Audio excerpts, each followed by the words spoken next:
Welcome to Without Bias. Apia, the go-to insurance for retirees. Call 13 50 50. Get set, go. Local legends want it. A bowls green is just up the road. Search Bowls Club near me.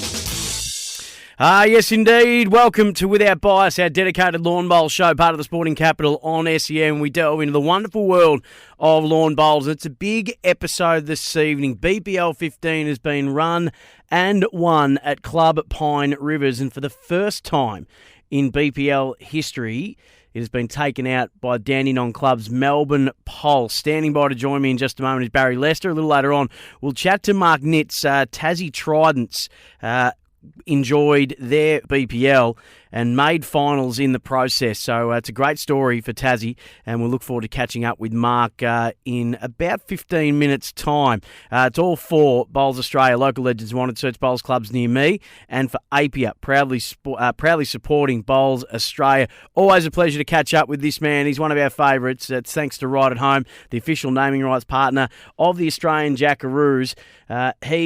Alongside his very, very impressive Melbourne Pulse team, were able to claim their first BPL title. Barrie Lester, standing by. Hello, mate. G'day, Sam. Thanks for having me on the show, mate.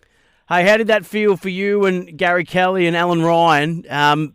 15 attempts now, and you've got your first BPL title. How does it feel? Oh, quite amazing. You know, I've always, I remember watching the first few. It was close to 10 years ago now. I think the first year BPL came in was 2013. So I remember watching the first few BPLs from at home or wherever I could, and thought I'd love to play in that one day. And such a great initiative on Bowls Australia's behalf. And then to finally play in the last sort of half a dozen or so and walk away with a win, knowing how hard it is to win, it's absolutely a thrill, mate. You had played in a few final series before this win. How rewarding is it to finally be able to salute in the showpiece event? Big TV audience, all the bells and whistles. It's such a well put together and well presented product. It's a big stage, and you got the big reward. Yeah, I've always said you want to take positives out of either a game of bowls or an event, no matter what the result is. But to finish minor premiers before and not go on with it was a little bit gut-wrenching, I suppose. But to finish minor premiers this year, you know, after 18 rounds, to finish on the top in that calibre is a very hard thing to do.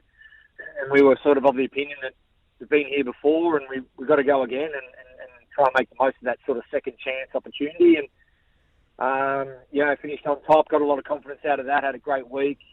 You know, Alan and I were both playing our roles up front, and Gary, you know, his drives were coming out beautiful. He hardly missed a drive all week, and that was the nucleus that we needed to go on with it. So you had to take on fellow Victorian rivals Melbourne Extreme. You got through them in the semis and had to take them down again in a really hard-fought tie-break final in the final. It's always good to get those bit of bragging rights over the fellow Victorian team, I'd imagine. Yeah, and what a team they have. Matthew Flappham's on fire a week. Ali Forsyth's been there, done and everything. Young Jessica Tell stood in for Carla Krasanik through to illness, and Calvin Kirko, OAM, skipping from the sideline, coaching from the sideline. So what a team that is with all their experience. And, we were worried, no doubt. You know, they finished second. It was just great that I thought first and second after the preliminaries did finish first and second in the finals as well, so that was a bonus. But we were up with our form and up with just the way, the camaraderie, the way you get along off the green is just as important on the green, having a good time and enjoying each other's company. And we made a conscious effort just to go out there and have a good time and enjoy the event for what it is. It's such a fun event. Everyone's in a good mood out there trying their best. And I think that's a big ingredient to success. We're speaking to Barrie Lester on Without Bias. Always great to have the great man on. Thanks to Right at Home, the official naming rights partner of the Australian Jackaroos. On Without Bias, local legends wanted, search bowls clubs near me. And all thanks to Apia, proudly supporting Bowls Australia. Baz, where does this sit for you, the BPL win? Obviously, when it started out, it was seen maybe as a little bit of a roll and giggle, as they might have said, or something more aimed at the younger bowls audience, but it really has taken off and become not just such a fun event that everyone loves playing in, but such a prestigious event. Where does it rank for you, a man that's represented your country? Geez, you're closing in on 300 now, aren't you? And Commonwealth Games and the like. So where does he sit for you, accolades-wise? Oh, right at the top, especially because it's a team event. Yeah. I really thrive on the team environment, whether it's state bowls, club environment, all the way through to the international level. But, yeah, when you can get together with some teammates, especially the mixed environment, the fact that there's a female in every team, and you're surrounded by, some of the greatest players of all time. Steve Glass, an OAM coach of the Lions, Karen Murphy playing, Kelvin Kirko, those, just to name those kind of players. And then you got Sheriff and Bester and all those kind of players. So to come up against the best and on the biggest stage, TV, and, such a great product, you've really got to be at your best game in, game out. You can't have any slips in concentration. You got to try and finish highest possible on the ladder and then to come away with the win. And for me, I've been on the bottom of the ladder a few times in the event and thought to myself, what are we got to do to get back to the top? And here we are. So, it was a hard-fought victory, but I put it right at the top, definitely. So not only did you have to get this win, and we'll talk about the game a little bit more in just a moment, it was a really hard-fought contest, but your coach, Jeremy Henry, he had to leave just before the final day, so you had to sort of go through that little bit of disruption. Did he have some final prophetic words that he shared before he left, and have you been able to catch up with him since the win? Yeah, we spoke straight after the win. Jeremy was quite emotional because... same thing, months out from the event, we'd spoken quite extensively about some game plans and tactics and how we want to approach it. We'd put it really high on the radar in our group chats and stuff that, we want to do well and try and execute game plans. And Jeremy had a few of those game plans, without sort of too much sort of science involved, but it was just know what we want to do when we get out there and try and execute it to the best of our ability. And Jeremy was brilliant to have day in, day out, just the motivation he gave us and the passion. For someone that's done everything in the game, the amount of passion he has about the sport is incredible, and it just shows because he consistently performs even now at the highest level and does well. And very lucky to have him in our corner. And Scott DeJean, a very good friend of mine here at Burleigh Heads Bowls Club, stood in over the last day or so to help out and did a good job too, so it was great to have him involved. You had to do it the hard way, Baz. You got 10 out of 12 tie-break wins. What does that mean to you, to know that when the chips were down, game on the line stuff, you guys were able to win when it mattered most and in the toughest of circumstances? That's right. You've got to win. You've got to win the tie breaks. I think Sydney Hinds were on the other side of that. I think they might have lost something like 9 out of 10 tie breaks. So that happened to us a few events back as well. Yeah, the tie breaks was pretty clear game plan there. If we lost the toss, we were mad up trying to put the jack in the ditch early to show that we had a game plan there and we were prepared to attack. But winning the toss is a big one, so you can give the mat away and have last bowl. But just little things like that. You need to go your way. You need to have some luck. Gary Kelly executed some really big shots in a few of those tie breaks to win. With the last bowl. So a kudos to Gary there in that regard. But yeah, it was a tough final. Matthew Flapp had been in form all week. Ali and Jesse Carl had been going great as well. And we knew while Matty was up the other end with the bowl in his hand, we were never safe. And to go to a tie break and I happened to draw a couple close and Matty's eyes lit up and and he got what he was going for with the last bowl and just didn't get the result. But it was a really hard fought win and it happened so quickly. I couldn't believe we sort of won in the end.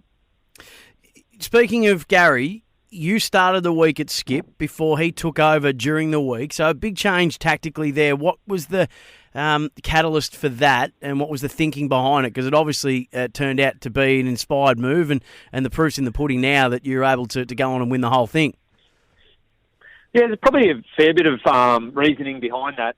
Gary and I and Alan had all just come back from the UK where we'd played on sort of outdoor conditions, slow grass greens, and to come back to play 20-odd games over the UK, to come back to playing 20 games on free-running carpet, it was really important for us to to concentrate on just getting some drawing rhythm. So it was great for Gary to be able to, and him and I, to be able to rotate from skip to lead. And it was good for him in early stages of the tournament and early parts of the games where you could just play 3 or 4 ends, get some draw rhythm going, and then get up the other end and try and execute that rhythm if need be on some big draw shots. So that was sort of a removing of the cobwebs, if you sort of see it that way, early in the event, just because we'd come off playing so much bowls overseas. You're originally from Victoria, from my neck of the woods, Bendigo, Wedderburn. So how important is it to you and how enjoyable was it to be part of the first Melbourne franchise to get a win at a BPL? As we said, this is BPL 15, so it's been a little while in the waiting and in the making, but between yourselves and Melbourne Extreme, we were always going to get our first title winner. How does it feel for you to be the ones that got it? Yeah, I'm just so wrapped for Dandenong Club. What a great franchise to be involved with. They've really put a lot into the sport the last few years, and really upgraded their facilities and pushed forward with a lot of initiatives. And to invite Gary and I along and Alan to be a part of the team means a lot. So great to get the win for them, and yeah, definitely great to get the win for Victoria. Their first win in the event, and you just hope that the Extreme, with the path they're heading, they're not far away from winning one as well, because they're doing some great things at Sunbury Bowling Club, and I'm sure they've got some many rewards moving forward. But yeah, being a former Victorian and now it's in my blood, it's a good win for the Vics. Mate, absolutely wrapped for you. I know how much this means to you, and we appreciate you taking us inside the camp and how the win was achieved. Good luck for what's to come with you. I know there's a big build-up to Com Games and selection, so it's a massive year for you personally. But congrats on this win, and hope it's the many more to come for you. Thanks so much for having me on, Sam. So, mate. Barrie Lester with us on Without Bias. We do it all for Bowls Australia. Local Legends wanted a Bowls Green is just up the road. Search Bowls Clubs near me. And APIA, the go-to insurance for retirees, called 135050. Get, set, go. When we come back, our next guest, Mark Nitz, Tassie Tridents, in their second BPL. They made their first final series, and we'll find out just how the week was from a Tassie Tridents point of view. But it was a fantastic week for the team at Melbourne Pulse, beating Melbourne Extreme to take out BPL 15. Back with more Without Bias after this. This is Without Bias. APIA, the go-to insurance for retirees. Call 135050. Get set, go. Local legends wanted. A bowls green is just up the road. Search Bowls Club near me. Welcome back to Without Bias, our dedicated lawn bowl show. We dive into the wonderful world of lawn bowls, part of the sporting capital on SEN. For Bowls Australia, local legends wanted, search Bowls Clubs near me, and we do it for APIA, proudly supporting Bowls Australia. We just spoke to Barrie Lester from the victorious Melbourne Pulse at BPL 15, which just culminated on the 27th at Club Pine Rivers. Their first ever win and the first ever Victorian or Melbourne-based team to get a win in BPL history, the Bowls Premier League. But it was a fantastic tournament for Tassie too. Just their second BPL, they were able to make finals and win their first ever final in just their second ever BPL. And we must give a congratulations to Taylor Mail and also Beck Van Ash. Taylor Mail came fifth in the MVP voting, and Rebecca Van Ash was actually in the All-Star team for BPL 15. And a man who was at the helm for the Tassie Tridents, his name is Mark Nitz. He's been good enough to join us on Without Bias. G'day, Mark. G'day, Sam. Great to be here. Congratulations on the last week's finals run at BPL 15. You had a chance to get into the prelim against a Brizzy team. It was a tough final, but the Pirates just able to get over the line and they got through to that prelim. But you must have been so proud with the showing in just your second BPL. Yeah, we were. We all, Beck, Taylor and myself, we all picked up a load of experience through the format itself, even though we've been playing bowls for plenty of long enough to know what we're doing in the basics of the game. But just to get used to the structure of the BPL format, we did learn a lot at Moama for that, and to be able to push our way up the ladder and sneak into finals, it was fantastic for us this time around. You snuck in, but that's all right. You just got to get in.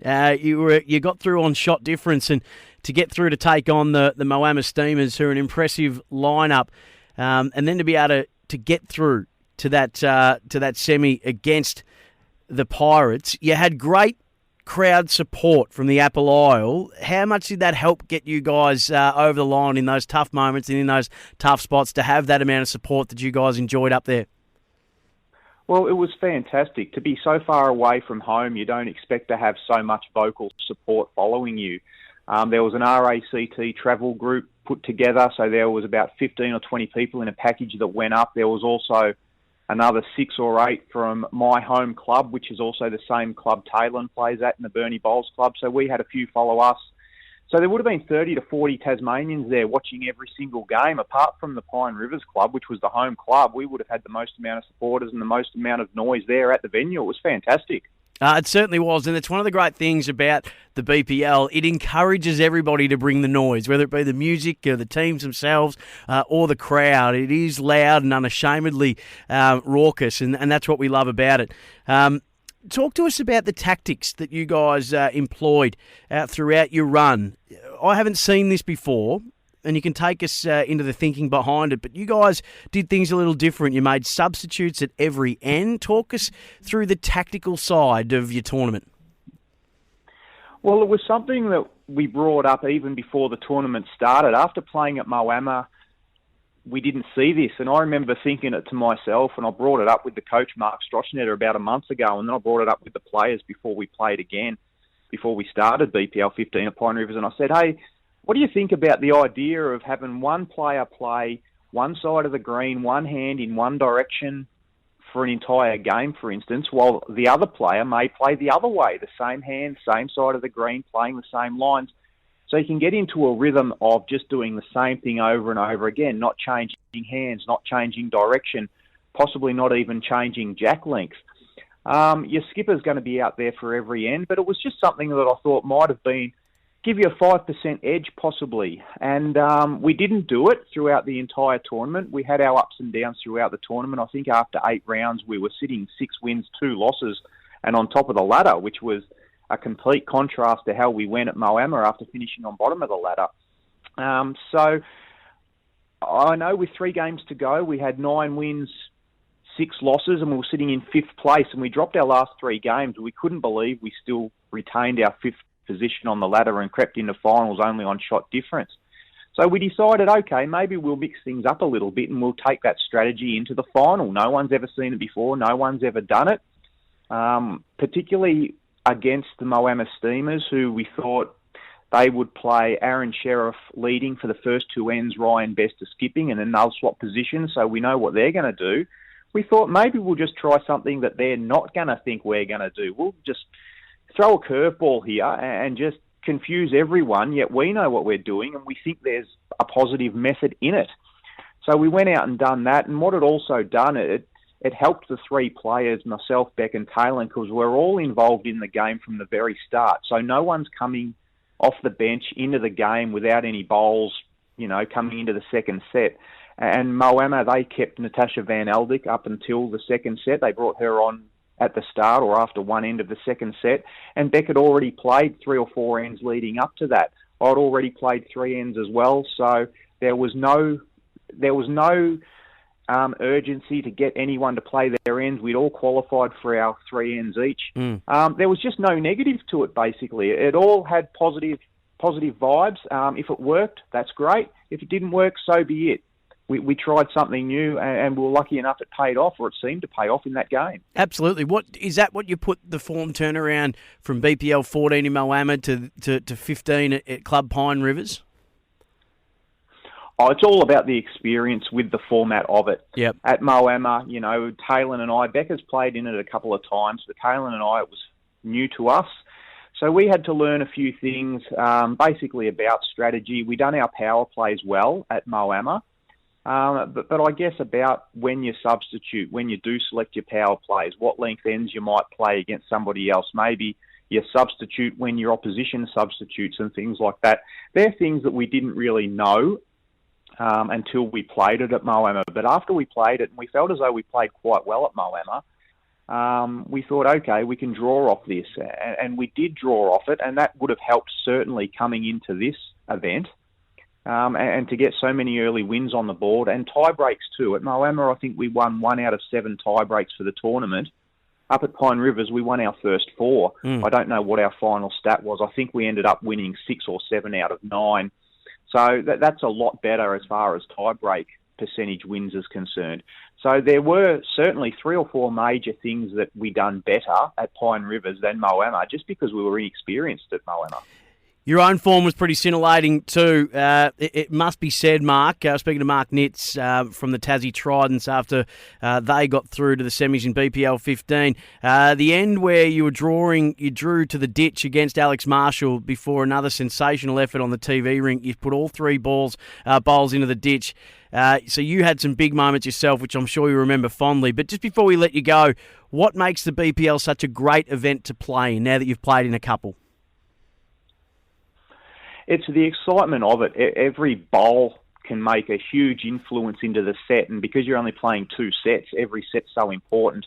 So just the importance of every single bowl and the quality of the opposition. We've got the best players in the world. Australia is one of the strongest countries in the world for lawn bowls, and we've got all Australia's best players there, plus another handful or so of international representatives from various countries. So this has got to be one of, if not the strongest bowls competitions in the world. So to be part of that, playing against these other guys and girls, it's fantastic for me, and I know Beck and Taylor think the same. Absolutely. We're wrapped for you. We know how passionate a Tasmanian Beck is, and wrap for you and wrap for Taylor. Mate, good luck with the next BPL. Number 16 is at Club Pine Rivers, November 7th to 11th, and let's hope there's a couple more wins and maybe a title there on offer for you. Enjoy, and thanks for joining us on Without Bias. Looking forward to it. Thanks, Sam. That's it from us tonight on Without Bias. Big thanks to our guests, Barrie Lester, Mark Nitz. You can jump on the SEN app or sen.com.au to the Without Bias podcast page if you missed any of our chats from tonight. Local legends want to search bowls clubs near me, and this show proudly brought to you by Bowls Australia, and of course APIA proudly supporting Bowls Australia. Coming up next on SEN, it is the Global Game with Simon Hill.